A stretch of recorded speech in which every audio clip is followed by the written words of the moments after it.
What's going on, ladies and gentlemen? And this is Switch Up Sports on a Friday. So, with today's show, the best part about it is LeBron is no more of an impact on the Lakers. Steph Curry is basically Magic Johnson, and the Warriors dominate Game 2. It's exactly what everyone expected.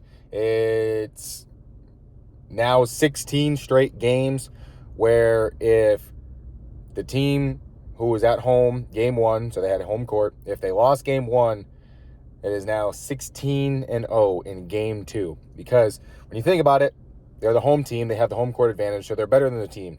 So they normally make the adjustments. They never go down 0-2 at home, and this was the exact reason. We just saw it with the 76ers and the Celtics the day before.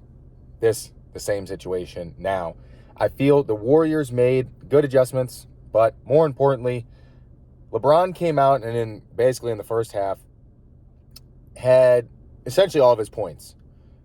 Tried to dominate, and he was, very efficient like LeBron James is, but it didn't make much of an impact. It didn't sway anything, and it was the Warriors being the Warriors playing their small ball. Their small ball is not other teams' small ball. The Warriors do it in a way that no one else does, which is why it's so entertaining. They're the best shooters, but not only are they the best shooters, they're the most creative. And I'm going to make a kind of random prediction here because I feel it has a very decent chance of happening, knowing Doc Rivers' record and Tom Thibodeau's record. I have a feeling we could get the Heat and Warriors in the finals. I think the Warriors are making it out of the West. That's period. Steve Kerr is the best coach in the West. I think Eric Spoelstra is the best coach in the East. And I feel Jimmy Butler can get it done. Period. I think Tom Thibodeau, maybe it's still a little bit of resentment with the whole D Rose thing, but I just think the best coaches figure out the way to get it done. And for the crazy, random NBA year that this has been, Steve Kerr and Spoelstra, the best. 1 and 2. That's what I have a very strong feeling on now. I don't know how good Ham's going to make the adjustments for the Lakers in Game 3. I think LeBron serves an impact on that, but it's a spy on AD. They played a lot of minutes in Game 1. They're old and have a track record in their career of not playing that many games and just body not holding up. It's not anything he can control. So to that degree, they're kind of getting track raced. It's an exhaustion factor. I think to a degree the reason the Warriors have won 4 rings is due to the fact that they're in better shape than any other team.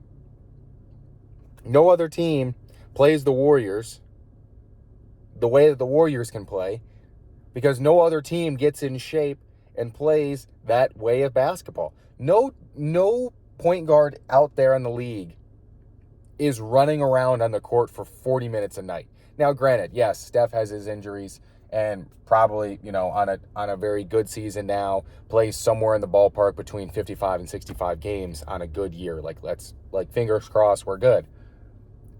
But you also have to think about how many extra games Clay, Dre, and Steph have all played. They made it to the finals and have played 4 rings, 6 finals. There is a fatigue factor. If you played 4 7-game series, that's an extra 28 games, which is basically almost a third of, it's like that weird, slightly under a third of the season in the entire NBA. So, like, these guys are realistic. I mean, if you look at it in the season in that terms, you got 82 and 28, it's 110. So, in a 110 game season, it's like, well, Steph actually played 80 and 110. It's like, well, that's actually pretty good because we played 110. We made it to the finals. So, cool. That's the kind of thing with that. So, it's like, I'm kind of okay with some of that because it's bound to happen. Like, he's playing a lot of games, a lot of minutes in playoffs, more intense basketball. Like, it's bound to happen. Like, your body's going to wear down. That's father of time. It's undefeated. Always going to happen. So this now, like,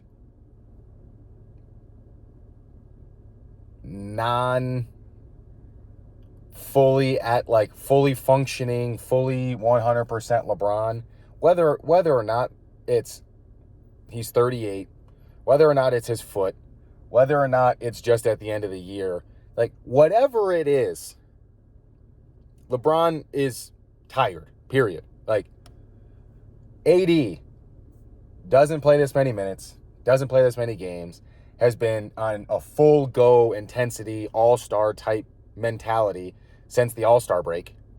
So playoff mentality since the all-star break. And now, like, they're trying to compete and play in this series against the Warriors, who play this way of basketball. Like, they're used to it. Not only are they used to it, this is how they play. They beat teams because teams can't handle and they can't compete with them. So, which is why, like, I think the Warriors, in terms of why their road record was so bad this year, is because it was really tough for the young guys to buy in. And so I think the whole pool situation and the punch and all that happened, I think split part of the locker room. And so when they're on the road, that serves part of their chemistry issue. But I think that the bigger reason for that is, in the regular season, on the road, chemistry issue has to do with, man, like, this is a Tuesday night in Atlanta. Like, does this game really matter? And so I think that's the mentality that some of those young guys have on Golden State, because they haven't experienced yes, they have one ring from last year for the guys that were on the team, which is most of them.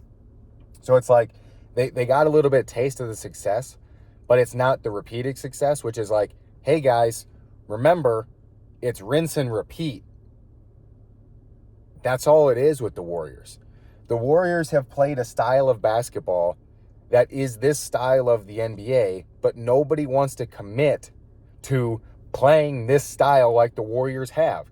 It's a shooters league. Get really efficient shooters, but not only be really efficient shooters, be a continuously efficient offense by having constant movement and great team chemistry with great ball movement. So yes, actual player movement, but then also great ball movement, which then only opens up and makes your shooting easier, because in most situations, they're having an open guy freed up, and whether or not it's from 6 feet guarded, 5 feet guarded, 4 feet guarded, that is a very big difference versus a guy who has the ball in his hand and, like, let's say like a Trae Young, for example, or a Russell Westbrook and Kyrie Irving, Luka. They bring the ball up and they sit there with the ball, and the shot clock's going down, and they're kind of putting some moves on, and everyone's kind of standing in their same place, and it's this ISO, hey, I'm going to do me, okay, this, and then it's like down the shot clock. It's like you never really got past your defender, and so now it's like, oh, I'm just chucking up a shot, or you're making a pass to someone who hasn't moved, and their defender is still, like, sitting there, and so it's a tough contested shot. Versus the Warriors is, you got Steph doing this, and you got off-ball screens, so, like, you're having to run and chase Steph while having to run around, different guys, having to run around Looney, having to run around Clay, having to run around Draymond, and just doing all this motion and pieces, and it's like, it's simple. When you think about it, it is simple. How can you be an efficient shooter? Well, how open are you? If you can always create open or semi-open shots, then you have a more realistic chance of making those shots. Like, everyone talks about, oh man, they look so good in warm-ups. Like, I'm just feeling it. Like, the stroke is good. And it's like, yeah, I bet it is. You have no one in front of you. It's just, hey, how's my rhythm? How's the feel today? In which, yes, that's how it is. But we all know that changes the minute there's a guy in front of you. You might have to arc it slightly more if his hand is up. You might have a step on you. So there might be a chance that you kind of caught and now you're coming from a different place that you were before. So it's interesting, even talking about like a guy like James Harden, like just went off for 45. And it's like, well, yeah, but it was a different type of guarding that the Celtics were throwing at him versus what the Warriors do. It's like the Warriors just create open shots, which is why, like, in game one, like, for the fact that, like, hey, yes, they hit that many threes, and, you can look at it as, like, Jordan Poole, Steph, and Clay. It's like, hey, they all hit more than 6 threes. So, to that factor, it's like, yes, but they also missed a bunch. Their percentage looked good, but, like, they chucked up, I'm pretty sure it was, like, 53 threes. Now, part of that had to do with, like, this came off the game against the Kings, on the one day of rest after the game 7, and that's how they played against the Kings. It was, hey, we're just gonna, let's go. Like, who's making them today? That was the scary part about the Kings, because they are a lot of the same, and they just have to get to that point of, hey, when you're on offense, it's continuous movement, and the Warriors do it, and no other team does. And that's why I originally said Warriors in 7, but after realizing how big of an impact that AD is on the Lakers offense versus LeBron, that's actually, I think, Warriors in 6. And it's not crazy to be like, oh, it's only one last game. But AD is who they're going to target for the rest of the series. LeBron was super efficient last night. I'm pretty sure he had, like 20, 23, 24, something like that, 21. No impact. Didn't change, didn't make the Lakers nothing. AD didn't have a great offensive game, and that's where it lacked. And that's where it showed. And his defense, like, the Warriors don't even have to challenge him. Like, they went smaller, they forced him to move around, and playing the amount of minutes that he even played, like, it's going to be tough. It's going to be really, really tough, because the Warriors are going to play this way so I think Darvin Ham's going to come out, he's going to make the adjustments, yes. But the Warriors are going to have their stuff focused in on AD.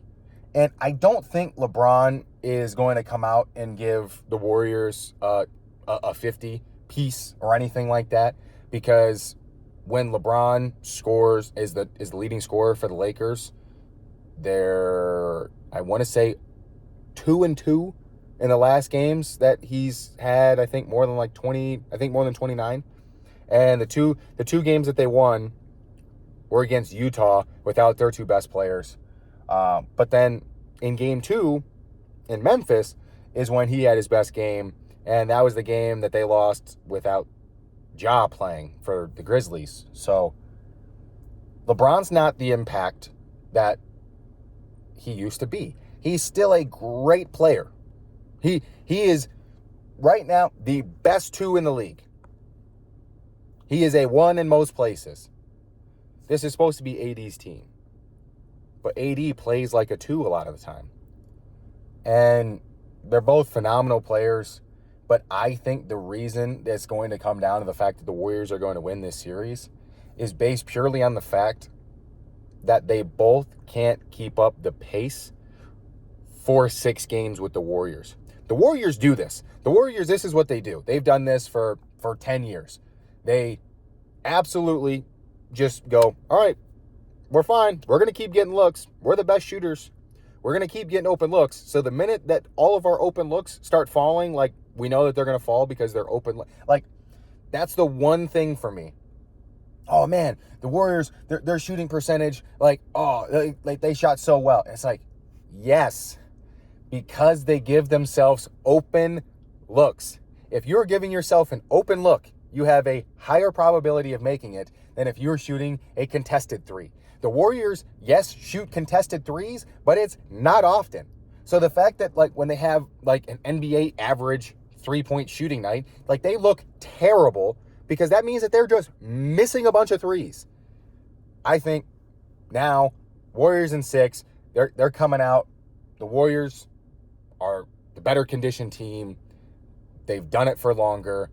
At the end of the day, their 3 have been a powerhouse for 8+ years.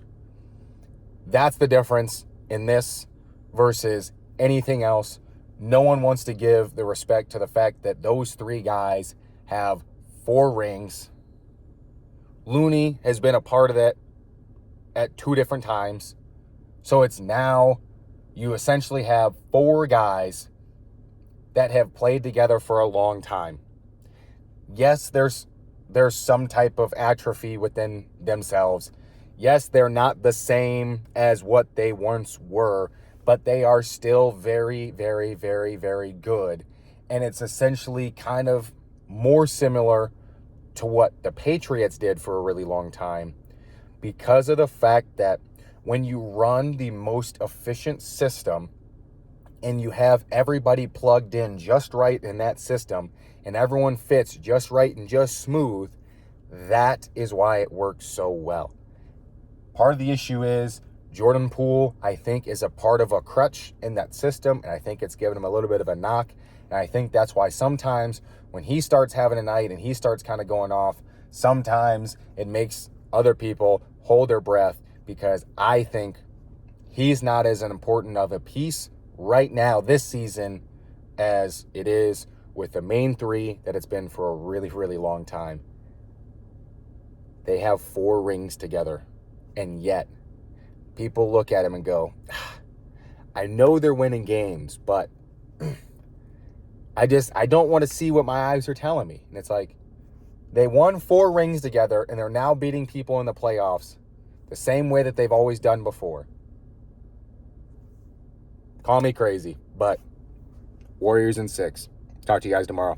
Peace.